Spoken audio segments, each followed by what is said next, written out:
ನಮಸ್ಕಾರ. ಕರ್ನಾಟಕ ಎಕ್ಸ್‌ಪ್ರೆಸ್‌ಗೆ ಸ್ವಾಗತ. ನಾನು ರಂಜಿತಾ ರೇವಣ್ಣ. ಸ್ವಪಕ್ಷದವರ ವಿರುದ್ಧವೇ ಮತ್ತೆ ಮಾಜಿ ಸಚಿವ ಇಕ್ಬಾಲ್ ಅನ್ಸಾರಿ ಕುಟುಕಿದ್ದಾರೆ. ಬೆಂಬಲಿಗರ ಸಭೆಯಲ್ಲಿ ಮಾತನಾಡಿದ ಅನ್ಸಾರಿ ಕಾಂಗ್ರೆಸ್ ನಾಯಕರ ವಿರುದ್ಧವೇ ವಾಗ್ದಾಳಿಯನ್ನ ನಡೆಸಿದ್ದಾರೆ. ನನ್ನನ್ನು 2 ಬಾರಿ ಸೋಲಿಸಿದ್ದು ಕೊಪ್ಪಳ, ಕನಕಗಿರಿ, ಯಲಬುರ್ಗಾದ ಕೈ ನಾಯಕರೇ ಅಂತ ಆರೋಪ ಮಾಡಿದ್ದಾರೆ. ನಾನು ಮನಸ್ಸು ಮಾಡಿದ್ರೆ ಸೋಲಿಸಲು 2 ಸೆಕೆಂಡ್ ಸಾಕು ಅಂತ ಅನ್ಸಾರಿ ಕುಟುಕಿದ್ದಾರೆ. ಇನ್ನು ಶುಕ್ರವಾರದ ವೇಳೆ ಮಸೀದಿಗೆ ಒಂದು ಪತ್ರ ಬರೆದು ಮನವಿ ಮಾಡಿದ್ರೆ ಸಾಕು, ಕಾಂಗ್ರೆಸ್ ನನ್ನ ಸೋಲಿಸಬಹುದು, ಆದ್ರೆ ತಾನು ದೈವ ಭಕ್ತನಾಗಿರೋದ್ರಿಂದ ಮೋಸ ಮಾಡಲು ಇಚ್ಛಿಸುವುದಿಲ್ಲ ಅಂತ ಹೇಳಿದ್ದಾರೆ. ಇನ್ನು ಜೆಡಿಎಸ್ ಅಥವಾ ಬಿಜೆಪಿ ಸೇರುವ ಕುರಿತು ಹರಡುತ್ತಿರೋ ಗಾಳಿ ಸುದ್ದಿಗೂ ಇಕ್ಬಾಲ್ ಅನ್ಸಾರಿ ಸ್ಪಷ್ಟನೆ ಕೊಟ್ಟಿದ್ದಾರೆ. ನಾನು ಸಿದ್ದರಾಮಯ್ಯ ನಂಬಿಕೊಂಡು ಕಾಂಗ್ರೆಸ್ ಪಕ್ಷಕ್ಕೆ ಬಂದಿದ್ದೇನೆ. ನಾನು ಬಿಜೆಪಿಗೆ ಹೋಗುತ್ತೀನಿ, ಜೆಡಿಎಸ್ಗೆ ಹೋಗುತ್ತೀನಿ ಅಂತ ಹೇಳೋದೆಲ್ಲ ಸುಳ್ಳು, ಇದೆಲ್ಲ ಗಾಳಿ ಸುದ್ದಿ ಅಂತ ಹೇಳಿದ್ದಾರೆ. ಇನ್ನು ಡಿವೈಎಸ್ಪಿ ವರ್ಗಾವಣೆಯಲ್ಲಿ 1.5 ಕೋಟಿ ರೂಪಾಯಿ ಕೊಡಬೇಕು, ಜನರು ಮಂತ್ರಿ ಮಾಡಲು ಓಟ್ ಕೊಡಬೇಕು, ಮತ್ತೆ ಅಧಿಕಾರಿಗೆ ನೋಟ್ ಕೊಡಬೇಕು ಅಂತ ಅನ್ಸಾರಿ ಅಸಮಾಧಾನವನ್ನ ಹೊರಹಾಕಿದ್ದು, ಸಂವಿಧಾನದ ಅಡಿಯಲ್ಲಿ ಕೆಲಸ ಮಾಡಲು ಬಿಡಬೇಕು ಅಂತ ಹೇಳಿದ್ದಾರೆ. ಗಂಗಾವತಿ ಜನ ನನ್ನ ಹೃದಯದಲ್ಲಿದ್ದಾರೆ. ಆಂಜನೇಯನಂತೆ ಶ್ರೀರಾಮಚಂದ್ರ ಸೀತೆಯನ್ನ ತೋರಿಸಲು ಆಗುವುದಿಲ್ಲ ಅಂತ ಮಾಜಿ ಸಚಿವ ಇಕ್ಬಾಲ್ ಅನ್ಸಾರಿ ಹೇಳಿದ್ದಾರೆ. ಸಂಪುಟ ವಿಸ್ತರಣೆಯ ಚರ್ಚೆಗಳು ಕಾವು ಪಡೆದುಕೊಳ್ಳುತ್ತಿರುವ ಬೆನ್ನಲ್ಲೇ ಚಿಕ್ಕಬಳ್ಳಾಪುರ ಶಾಸಕ ಪ್ರದೀಪ್ ಈಶ್ವರ್ ತಮಗೂ ಸಚಿವ ಸ್ಥಾನ ಬೇಕೆಂಬ ಬಯಕೆಯನ್ನ ಬಹಿರಂಗವಾಗಿ ವ್ಯಕ್ತಪಡಿಸಿದ್ದಾರೆ. ಪಕ್ಷದಲ್ಲಿ ಅನೇಕ ಸಮರ್ಥ ಯುವ ನಾಯಕರಿದ್ದು ಸಚಿವರಾಗುವ ಎಲ್ಲ ಅರ್ಹತೆ ನಮಗಿದೆ ಅಂತ ಹೇಳಿದ್ದಾರೆ. ಇನ್ನು ಬೆಂಗಳೂರಿನಲ್ಲಿ ಮಾಧ್ಯಮ ಪ್ರತಿನಿಧಿಗಳೊಂದಿಗೆ ಮಾತನಾಡಿದ ಅವರು, ಸಚಿವ ಸಂಪುಟ ವಿಸ್ತರಣೆ ಶೀಘ್ರದಲ್ಲೇ ನಡೆಯಲಿದೆ. ಹೈಕಮಾಂಡ್ ನನಗೆ ಮಂತ್ರಿ ಪದವಿ ನೀಡಿದ್ರೆ ಅದನ್ನು ದೊಡ್ಡ ಜವಾಬ್ದಾರಿ ಅಂತ ಭಾವಿಸಿ ರಾಜ್ಯದ ಜನರಿಗಾಗಿ ಕೆಲಸ ಮಾಡುತ್ತೇನೆ. ಯುವಕರಿಗೆ ಆಡಳಿತದಲ್ಲಿ ಹೆಚ್ಚಿನ ಅವಕಾಶ ಸಿಗಬೇಕು ಅನ್ನೋದು ನನ್ನ ಆಸೆ ಅಂತ ಹೇಳಿದ್ದಾರೆ. ಇನ್ನು ಮಂತ್ರಿ ಸ್ಥಾನ ಸಿಗದಿದ್ರೆ ಅಸಮಾಧಾನಗೊಳ್ತೀರಾ ಎಂಬ ಪ್ರಶ್ನೆಗೆ ಉತ್ತರಿಸಿದ ಅವರು, ಸ್ಥಾನ ಸಿಗದಿದ್ದರೂ ನನಗೆ ಯಾವುದೇ ಬೇಸರವಿಲ್ಲ. ನಾನು ಕಾಂಗ್ರೆಸ್ ಪಕ್ಷದ ತತ್ವ ಸಿದ್ಧಾಂತಗಳಿಗೆ ಬದ್ಧನಾಗಿರುತ್ತೇನೆ. ಪಕ್ಷಕ್ಕಾಗಿ ಆಫೀಸ್ ಕಸಗುಡಿಸಲು ಸಹ ನಾನು ಸಿದ್ಧನಿದ್ದೇನೆ ಅಂತ ತಮ್ಮ ನಿಷ್ಠೆಯನ್ನ ವ್ಯಕ್ತಪಡಿಸಿದ್ದಾರೆ. ಇನ್ನು ಚಿಕ್ಕಬಳ್ಳಾಪುರ ಕ್ಷೇತ್ರದಲ್ಲಿ ಯುವಕರ ಸಮಸ್ಯೆಗಳು, ಉದ್ಯೋಗ ಹಾಗೂ ಅಭಿವೃದ್ಧಿ ವಿಚಾರಗಳಿಗೆ ಹೆಚ್ಚಿನ ಆದ್ಯತೆ ನೀಡ್ತೀನಿ. ಸಚಿವ ಸ್ಥಾನ ದೊರೆತರೆ ರಾಜ್ಯ ಮಟ್ಟದಲ್ಲಿ ಮತ್ತಷ್ಟು ಕೆಲಸ ಮಾಡುವ ಅವಕಾಶ ಸಿಗಲಿದೆ ಅಂತ ಪ್ರದೀಪ್ ಈಶ್ವರ್ ಹೇಳಿದ್ದಾರೆ. ನೀಟ್ ಪ್ರಶ್ನೆ ಪತ್ರಿಕೆ ಸೋರಿಕೆ ಪ್ರಕರಣಕ್ಕೆ ಸಂಬಂಧಪಟ್ಟಂತೆ ಕೇಂದ್ರ ಶಿಕ್ಷಣ ಸಚಿವ ಧರ್ಮೇಂದ್ರ ಪ್ರಧಾನ್ ರಾಜೀನಾಮೆಗೆ ಆಗ್ರಹಿಸಿ ಕಾಂಗ್ರೆಸ್ ಸೇರಿದಂತೆ ಹಲವು ವಿರೋಧ ಪಕ್ಷಗಳು ಪ್ರತಿಭಟನೆ ನಡೆಸ್ತಾ ಇದೆ. ಇದರ ನಡುವೆ ಜೆಡಿಎಸ್ ಕಾಂಗ್ರೆಸ್ ವಿರುದ್ಧ ವಾಗ್ದಾಳಿ ನಡೆಸಿದ್ದು 2016ರ ದ್ವಿತೀಯ ಪಿಯುಸಿ ಪ್ರಶ್ನೆ ಪತ್ರಿಕೆ ಸೋರಿಕೆ ಪ್ರಕರಣವನ್ನ ನೆನಪಿಸಿದೆ.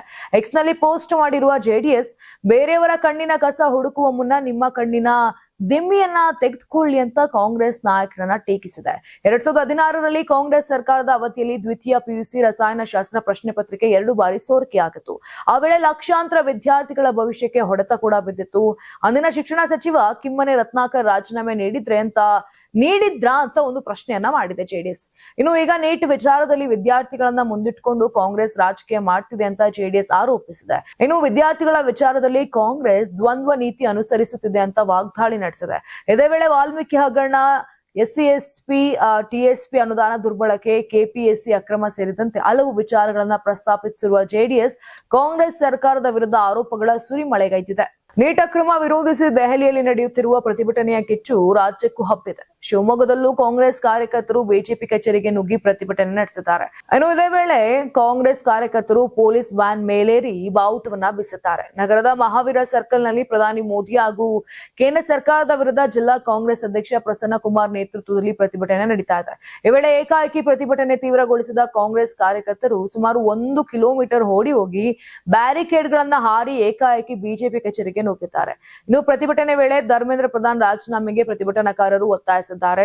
ಪ್ರತಿಭಟನಾಕಾರರ ಆರ್ಭಟಕ್ಕೆ ನೂಕುನುಗ್ಗಲು ಉಂಟಾಗಿದ್ದು ಚಪ್ಪಲಿಗಳು ಚೆಲ್ಲಾಪಿಲ್ಲಿಯಾಗಿ ಬಿದ್ದಿವೆ.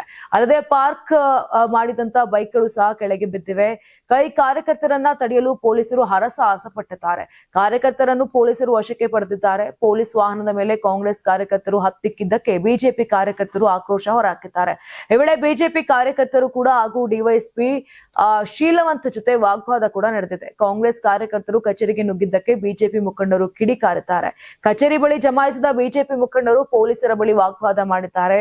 ಬಿಜೆಪಿ ಕಚೇರಿ ಬಾಗಿಲು ಮುಚ್ಚಲು ನೀವ್ಯಾರು? ನಮ್ಮ ರಕ್ಷಣೆ ನಾವು ಮಾಡ್ಕೊಳ್ತೀವಿ, ನಿಮ್ಮ ರಕ್ಷಣೆ ಬೇಕಿಲ್ಲ, ಇಲ್ಲಿಂದ ಹೋಗಿ ಅಂತ ಪೊಲೀಸರ ಜೊತೆ ಗಲಾಟೆ ಕೂಡ ಮಾಡಿದ್ದಾರೆ. ನೀಟ್ ಪ್ರಶ್ನೆ ಪತ್ರಿಕೆ ಸೋರಿಕೆ ಪ್ರಕರಣ ಬಗ್ಗೆ ಮುಖ್ಯಮಂತ್ರಿ DK ಶಿವಕುಮಾರ್ ಆಕ್ರೋಶವನ್ನ ವ್ಯಕ್ತಪಡಿಸಿದ್ದು, ವಿದ್ಯಾರ್ಥಿಗಳ ಭವಿಷ್ಯದ ಬಗ್ಗೆ ಸರ್ಕಾರಗಳು ಹೊಣೆಗಾರಿಕೆಯಿಂದ ನಡೆದುಕೊಳ್ಳಬೇಕಿತ್ತು ಅಂತ ಹೇಳಿದ್ದಾರೆ. ಇನ್ನು ಬೆಂಗಳೂರಿನಲ್ಲಿ ಮಾತನಾಡಿದ ಸಿಎಂ, ದೇಶದಲ್ಲಿ ಹಲವು ಬಾರಿ ಪ್ರಶ್ನೆ ಪತ್ರಿಕೆ ಸೋರಿಕೆ ಪ್ರಕರಣಗಳು ನಡೆದಿವೆ. ಭಾರತ ಪ್ರತಿಭಾವಂತರ ಉದ್ದೇಶವಾಗಿದ್ದು ಶಿಕ್ಷಣ ವ್ಯವಸ್ಥೆಯ ಗುಣಮಟ್ಟ ಕಾಪಾಡುವುದು ಅಗತ್ಯ ಅಂತ ಹೇಳಿದ್ದಾರೆ. ಪ್ರಶ್ನೆ ಪತ್ರಿಕೆ ಸೋರಿಕೆಯಾದಾಗ ಯಾರು ಹೊಣೆ ಹೊತ್ತುಕೊಳ್ಳದಿದ್ದರೆ ಹೇಗೆ? ಯುವಕರು ತಮ್ಮ ಭವಿಷ್ಯಕ್ಕಾಗಿ ಪ್ರತಿಭಟನೆ ನಡೆಸುತ್ತಿದ್ದಾರೆ. ಪ್ರಜಾಪ್ರಭುತ್ವದಲ್ಲಿ ಪ್ರತಿಭಟನೆ ಎಲ್ಲರ ಹಕ್ಕು ಅಂತ ಡಿಕೆಶಿ ಹೇಳಿದರು. ಇನ್ನು ದೆಹಲಿಯ ಪ್ರತಿಭಟನೆ ವೇಳೆ ಲಾಠಿ ಚಾರ್ಜ್ ಮಾಡಿರುವುದನ್ನ ಪ್ರಶ್ನಿಸಿದ ಅವರು ಪ್ರಧಾನಿ ನರೇಂದ್ರ ಮೋದಿ ಅವರು ಈ ವಿಚಾರದಲ್ಲಿ ಮೊದಲೇ ಎಚ್ಚೆತ್ತುಕೊಳ್ಳಬೇಕಿತ್ತು ಅಂತ ಟೀಕಿಸಿದರು. ಮಾಧ್ಯಮಗಳಿಗೆ ಪ್ರತಿಭಟನೆ ಸ್ಥಳದಲ್ಲಿ ನಿರ್ಬಂಧ ವಿಧಿಸಿರುವ ಬಗ್ಗೆಯೂ ಪ್ರತಿಕ್ರಿಯಿಸಿದ ಡಿಕೆಶಿ ಇಂತಹ ವಿಚಾರಗಳನ್ನ ಮಾಧ್ಯಮಗಳು ಪ್ರಶ್ನಿಸಬೇಕಿತ್ತು ಅಂತ ಹೇಳಿದ್ರು. ನೀಟ್ ಅಕ್ರಮದ ಹೊಣೆ ಹೊತ್ತು ಕೇಂದ್ರ ಶಿಕ್ಷಣ ಸಚಿವ ಧರ್ಮೇಂದ್ರ ಪ್ರಧಾನ್ ರಾಜೀನಾಮೆ ನೀಡಬೇಕು ಅಂತ ಒತ್ತಾಯಿಸಿದ ಅವರು ಇದು ದೇಶದ ಮಕ್ಕಳ ಭವಿಷ್ಯದ ಪ್ರಶ್ನೆ, ತಪ್ಪಿನ ಹೊಣೆಗಾರಿಕೆ ಯಾರಾದ್ರೂ ಕೂಡ ತೆಗೆದುಕೊಳ್ಬೇಕು ಅಂತ ಹೇಳಿದ್ರು. ನೀವು ಈ ಜಿರಳೆಗಳನ್ನ ಇಟ್ಕೊಂಡು ಕ್ರಾಂತಿ ಮಾಡ್ತೀವಿ ಅಂತ ಹೇಳಿ ವಾಂತಿ ಮಾಡ್ತಿದ್ದೀರಾ ಅಂತ ಮಾಜಿ ಸಂಸದ ಪ್ರತಾಪ್ ಸಿಂಹ ಲೇವಡಿ ಮಾಡಿದ್ದಾರೆ. ದೆಹಲಿಯ ಜಂತರ್ ಮಂತರ್ ನಲ್ಲಿ ನಡೆಯುತ್ತಿರುವ ನೀಟ್ ಪರೀಕ್ಷೆ ಸಂಬಂಧಿತ ಪ್ರತಿಭಟನೆ ಮತ್ತು ಪ್ರಶ್ನೆ ಪತ್ರಿಕೆ ಸೋರಿಕೆ ಪ್ರಕರಣ ಕುರಿತು ಪ್ರತಿಕ್ರಿಯಿಸಿದಂತ ಅವರು ಮೋದಿ ಅವರು ಯಾರಿಗೂ ಸಲಾಂ ಹೊಡಿತಿಲ್ಲ, ಅಮೆರಿಕದ ಏಕಸ್ವಾಮ್ಯತೆಗೆ ಸೆಡ್ಡು ಹೊಡಿತಿದ್ದಾರೆ ಅಂತ ಮೋದಿ ಅವರನ್ನ ಬಗ್ಗು ಬಡಿಯಬೇಕು ಅಂತ ಅಮೆರಿಕ ಯೋಚನೆ ಮಾಡ್ತಿದ್ರೆ ದೇಶದ ಜನ ಮೋದಿ ಬೆನ್ನಿಗೆ ಇದ್ದಾರೆ. ನೀವು ಈ ಜಿರಳೆಗಳನ್ನ ಇಟ್ಕೊಂಡು ಕ್ರಾಂತಿ ಮಾಡ್ತೀವಿ ಅಂತ ಹೇಳಿ ವಾಂತಿ ಮಾಡ್ತಿದ್ದೀರಾ, ಅವರನ್ನು ಯಾವ ರೀತಿ ಮಟ್ಟ ಹಾಕಬೇಕು ಎಂಬುದು ಮೋದಿ ಅವರಿಗೆ ಗೊತ್ತಿದೆ ಅಂತ ಹೇಳಿದ್ದಾರೆ. ಕಾಂಗ್ರೆಸ್ನವರು ಜನರ ಓಟು ತಗೊಂಡು ಅಧಿಕಾರಕ್ಕೆ ಬರೋದಕ್ಕೆ ಆಗುವುದಿಲ್ಲ, ಅದಕ್ಕೆ ಅಮೆರಿಕದ ಏಜೆಂಟ್ ಆಗಿ ಈ ಪ್ರಯತ್ನಕ್ಕೆ ಕೈ ಹಾಕಿದ್ದೀರಿ ಅಂತ ವಾಗ್ದಾಳಿ ನಡೆಸಿದ್ದಾರೆ. ನೀಟ್ ಪ್ರಶ್ನೆ ಪತ್ರಿಕೆ ಸೋರಿಕೆ ಆಗಿರುವುದು ದೇಶದ ಪ್ರತಿಯೊಬ್ಬರಿಗೂ ನೋವಿನ ಸಂಗತಿ ಅಂತ ಹೇಳಿದ್ರು. ಈ ಪ್ರಕರಣಕ್ಕೆ ಪ್ರಧಾನಿ ನರೇಂದ್ರ ಮೋದಿ ಅವರನ್ನ ಹೊಣೆಗಾರನಾಗಿ ಮಾಡುವುದು ಸರಿಯಲ್ಲ ಅಂತ ಕೂಡ ಸ್ಪಷ್ಟಪಡಿಸಿದ್ರು. ಕಾಂಗ್ರೆಸ್ ಅಧಿಕಾರದಲ್ಲಿದ್ದ ಅವಧಿಯಲ್ಲಿ ಅನೇಕ ಹಗರಣಗಳು ನಡೆದಿದ್ದವು, ಆಗ ಇಷ್ಟೊಂದು ಆಕ್ರೋಶ ವ್ಯಕ್ತ ಆಗಿರಲಿಲ್ಲ. ಆದ್ರೆ ಬಿಜೆಪಿ ಸರ್ಕಾರದ ಅವಧಿಯಲ್ಲಿ ಯಾವುದೇ ಲೋಪ ನಡೆದ್ರೂ ಅದನ್ನ ರಾಜಕೀಯವಾಗಿ ಬಳಸಿಕೊಳ್ಳುವ ಪ್ರಯತ್ನ ನಡೀತಾ ಇದೆ ಅಂತ ಪ್ರತಾಪ್ ಸಿಂಹ ಆರೋಪವನ್ನ ಮಾಡಿದ್ದಾರೆ. ಹರಿಹರ ಶಾಸಕ ಬಿಪಿ ಹರೀಶ್ ಮೇಲೆ ಕಾಂಗ್ರೆಸ್ ಕಾರ್ಯಕರ್ತರು ಮೊಟ್ಟೆ ಎಸೆದ ಪ್ರಕರಣ ಇದೀಗ ರಾಜಕೀಯ ಸಂಘರ್ಷಕ್ಕೆ ಕಾರಣವಾಗಿದೆ. ಘಟನೆಯನ್ನ ಖಂಡಿಸಿ ಬಿಜೆಪಿ ನಾಯಕರು ಪ್ರತಿಭಟನೆ ತೀವ್ರಗೊಳಿಸಿದ್ದು, ಬಿಜೆಪಿ ರಾಜ್ಯಾಧ್ಯಕ್ಷ ಬಿವೈ ವಿಜಯೇಂದ್ರ ನೇತೃತ್ವದಲ್ಲಿ ವಿಧಾನಸೌಧದ ಗಾಂಧಿ ಪ್ರತಿಮೆ ಎದುರು ಧರಣಿ ಕೂಡ ನಡೆಸ್ತಾ ಇದ್ದಾರೆ. ಕಾಂಗ್ರೆಸ್ ಕಾರ್ಯಕರ್ತರು ಜನಪ್ರತಿನಿಧಿಯ ಮೇಲೆಯೇ ದಾಳಿ ನಡೆಸಿರುವುದು ಪ್ರಜಾಪ್ರಭುತ್ವದ ವಿರೋಧಿ ನಡೆ ಅಂತ ಆರೋಪಿಸಿದ ಬಿಜೆಪಿ ನಾಯಕರು ರಾಜ್ಯದಲ್ಲಿ ಕಾನೂನು ಸುವ್ಯವಸ್ಥೆ ಕುಸಿದಿದೆ ಅಂತ ಸರ್ಕಾರದ ವಿರುದ್ಧ ವಾಗ್ದಾಳಿ ನಡೆಸಿದ್ರು. ಪ್ರತಿಭಟನೆ ನಡೆಸುವ ಹಕ್ಕು ಎಲ್ಲರಿಗೂ ಇದೆ, ಆದರೆ ಹಿಂಸಾತ್ಮಕ ಕೃತ್ಯಗಳಿಗೆ ಅವಕಾಶ ನೀಡಬಾರದು ಅಂತ ಬಿಜೆಪಿ ಒತ್ತಾಯಿಸಿದೆ.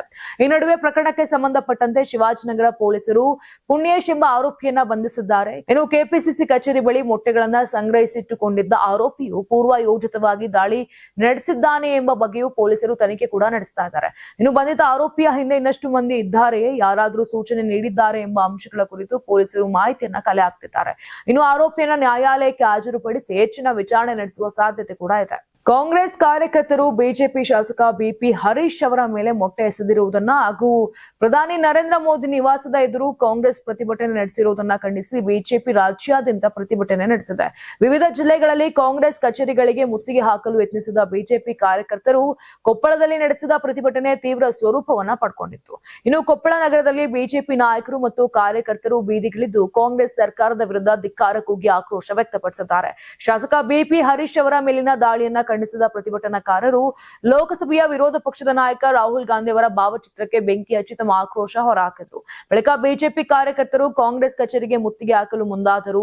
ಪರಿಸ್ಥಿತಿ ನಿಯಂತ್ರಣ ತಪ್ಪದಂತೆ ಪೊಲೀಸರು ಪ್ರತಿಭಟನಾಕಾರರನ್ನ ತಡೆದರು. ಈ ವೇಳೆ ಬಿಜೆಪಿ ನಾಯಕರು ಹಾಗೂ ಪೊಲೀಸರ ನಡುವೆ ಮಾತಿನ ಚಕಮಕಿ ಕೂಡ ನಡೆದಿದ್ದು ಕೆಲಕಾಲ ಉದ್ವಿಗ್ನ ಪರಿಸ್ಥಿತಿ ನಿರ್ಮಾಣವಾಯಿತು. ಪ್ರತಿಭಟನೆ ವೇಳೆ ಬಿಜೆಪಿ ವಿಧಾನ ಪರಿಷತ್ ಸದಸ್ಯೆ ಹೇಮಲತಾ ನಾಯಕ್ ಅವರು ಕಾಂಗ್ರೆಸ್ ಕಚೇರಿಯತ್ತ ಇಟ್ಟಿಗೆ ಎಸೆದ ಘಟನೆ ಕೂಡ ಗಮನ ಸೆಳೆದಿದೆ. ಇನ್ನು ಘಟನೆಯಿಂದ ಸ್ಥಳದಲ್ಲಿ ಕೆಲಕಾಲ ಉದ್ವಿಗ್ನ ವಾತಾವರಣ ನಿರ್ಮಾಣವಾಗಿದ್ದು ಪೊಲೀಸರು ಪರಿಸ್ಥಿತಿಯನ್ನ ನಿಯಂತ್ರಣಕ್ಕೆ ಕೂಡ ತಂದಿದ್ದಾರೆ.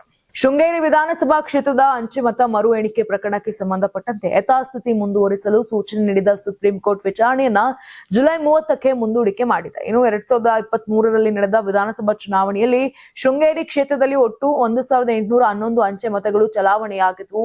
ಅದರಲ್ಲಿ 279 ಮತಗಳನ್ನ ತಿರಸ್ಕರಿಸಲಾಗಿತ್ತು. ಅಂತಿಮ ಫಲಿತಾಂಶದಲ್ಲಿ ಟಿಡಿ ರಾಜೇಗೌಡ ಅವರು 201 ಮತಗಳ ಅಂತರದಿಂದ ಗೆಲುವು ಸಾಧಿಸಿದ್ರು. ಈ ಫಲಿತಾಂಶವನ್ನ ಪ್ರಶ್ನಿಸಿದ ಬಿಜೆಪಿ ಅಭ್ಯರ್ಥಿ ಜೀವರಾಜ್ ಅವರು ಹೈಕೋರ್ಟ್ಗೆ ಅರ್ಜಿಯನ್ನ ಸಲ್ಲಿಸಿದ್ರು.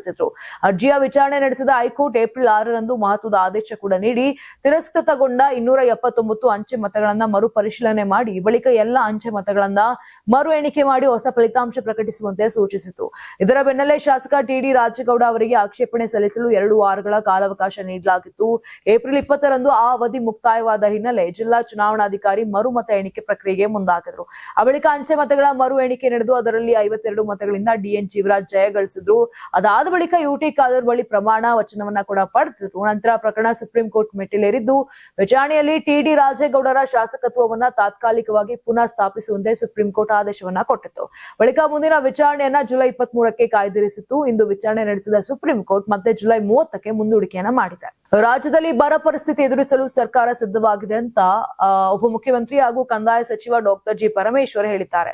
ಬರ ನಿರ್ವಹಣೆಗಾಗಿ ಪ್ರತಿಯೊಬ್ಬ ಶಾಸಕರಿಗೂ ತಲಾ 1 ಕೋಟಿ ನೀಡಲು ನಿರ್ಧರಿಸಲಾಗಿದ್ದು, ಕುಡಿಯುವ ನೀರಿಗಾಗಿ ಪ್ರತಿ ಜಿಲ್ಲೆಗೆ 5 ಕೋಟಿ ಅನುದಾನ ನೀಡಲಾಗಿದೆ. ಪಿಡಿ ಖಾತೆಗಳಲ್ಲಿ 329 ಕೋಟಿ ಹಣ ಲಭ್ಯವಿದ್ದು, ಹಣದ ಕೊರತೆ ಇಲ್ಲ ಅಂತ ಸ್ಪಷ್ಟಪಡಿಸಿದ್ದಾರೆ. ಬೆಂಗಳೂರು ಹಾಗೂ ಮೈಸೂರು ವಿಭಾಗಗಳ ಪರಿಶೀಲನೆ ಬಳಿಕ ರೈತರು ಹಾಗೂ ಜನರಿಗೆ ನೆರವಾಗುವ ಕ್ರಮ ಕೈಗೊಳ್ಳಲಾಗುವುದು. ಉದ್ಯೋಗಕ್ಕಾಗಿ ಗೂಳೆ ಹೋಗೋದನ್ನ ತಪ್ಪಿಸಲು ವಿಬಿಜಿ ರಾಮ್ಜಿ ಯೋಜನೆಯಡಿ ತಕ್ಷಣ ಉದ್ಯೋಗ ನೀಡುವಂತೆ ಸೂಚಿಸಲಾಗಿದೆ ಎಂದರು. ಇನ್ನು ಮುಂಗಾರು ಮಳೆ ಕೊರತೆಯಿಂದ ಬೆಳೆ ಹಾನಿಯಾಗಿದ್ದು, ಆಗಸ್ಟ್ ನಲ್ಲಿ ಉತ್ತಮ ಮಳೆಯ ನಿರೀಕ್ಷೆ ಕೂಡ ಇದೆ. ಕೇಂದ್ರ ಸರ್ಕಾರದ ನೆರವಿಗಾಗಿ ಮನವಿ ಸಲ್ಲಿಸಲಾಗುವುದು ಅಂತ ಕೂಡ ಹೇಳಿದ್ರು. ನೀಟ್ ಪ್ರಶ್ನೆ ಪತ್ರಿಕೆ ಸೋರಿಕೆ ಪ್ರಕರಣದ ಬಗ್ಗೆ ಮಾತನಾಡಿದ ಅವರು, ಲಕ್ಷಾಂತರ ವಿದ್ಯಾರ್ಥಿಗಳ ಭವಿಷ್ಯದ ಪ್ರಶ್ನೆ ಆಗಿರುವುದರಿಂದ ಕೇಂದ್ರ ಸರ್ಕಾರ ಹೊಣೆ ಹೊತ್ತುಕೊಳ್ಬೇಕು. ಶಿಕ್ಷಣ ಸಚಿವ ಧರ್ಮೇಂದ್ರ ಪ್ರಧಾನ್ ರಾಜೀನಾಮೆ ನೀಡಬೇಕು ಅಂತ ಆಗ್ರಹಿಸಿದ್ರು. ದೆಹಲಿಯ ಪ್ರತಿಭಟನೆ ವೇಳೆ ವಿರೋಧ ಪಕ್ಷದ ನಾಯಕರ ವಿರುದ್ಧ ನಡೆದ ಕ್ರಮವನ್ನ ಪ್ರಶ್ನಿಸಿದ ಅವರು, ಪ್ರಜಾಪ್ರಭುತ್ವದಲ್ಲಿ ಶಾಂತಿಯುತ ಪ್ರತಿಭಟನೆಗೆ ಅವಕಾಶ ನೀಡಬೇಕು ಅಂತ ಹೇಳಿದ್ರು. ಇನ್ನು ಕಾಂಗ್ರೆಸ್ ಬಿಜೆಪಿ ಪ್ರತಿಭಟನೆಗಳ ಕುರಿತು ಒಂದು ಪ್ರತಿಭಟನೆಗೆ ಮತ್ತೊಂದು ಪ್ರತಿಕ್ರಿಯೆ ಸಹಜ ಅಂತ ಹೇಳಿದ್ದಾರೆ. ನೋಡಿದ್ರಲ್ಲ, ಇದಿಷ್ಟು ಆಗಿತ್ತು ಇಂದಿನ ರಾಜ್ಯದ ಪ್ರಮುಖ ಸುದ್ದಿಗಳು. ನಾಳೆ ಮತ್ತೆ ಇದೇ ರೀತಿಯಾಗಿ ಕರ್ನಾಟಕ ಎಕ್ಸ್ಪ್ರೆಸ್ ನಲ್ಲಿ ಭೇಟಿ ಆಗ್ತೀನಿ. ನಾನು ರಂಜಿತಾ ರೇವಣ್ಣ. ಇದೇ ರೀತಿಯಾಗಿ ನೋಡ್ತಾ ಇರಿ ಕರ್ನಾಟಕ ಟಿವಿ, ಇದು ಕನ್ನಡಿಗರ ಧ್ವನಿ. ಹಾಗೆ ನಮ್ಮ ಕರ್ನಾಟಕ ಟಿವಿಯನ್ನ ಇನ್ನೂ ಕೂಡ ಸಬ್ಸ್ಕ್ರೈಬ್ ಮಾಡಿಲ್ಲ ಅಂದ್ರೆ ಈಗಲೇ ಸಬ್ಸ್ಕ್ರೈಬ್ ಮಾಡಿ.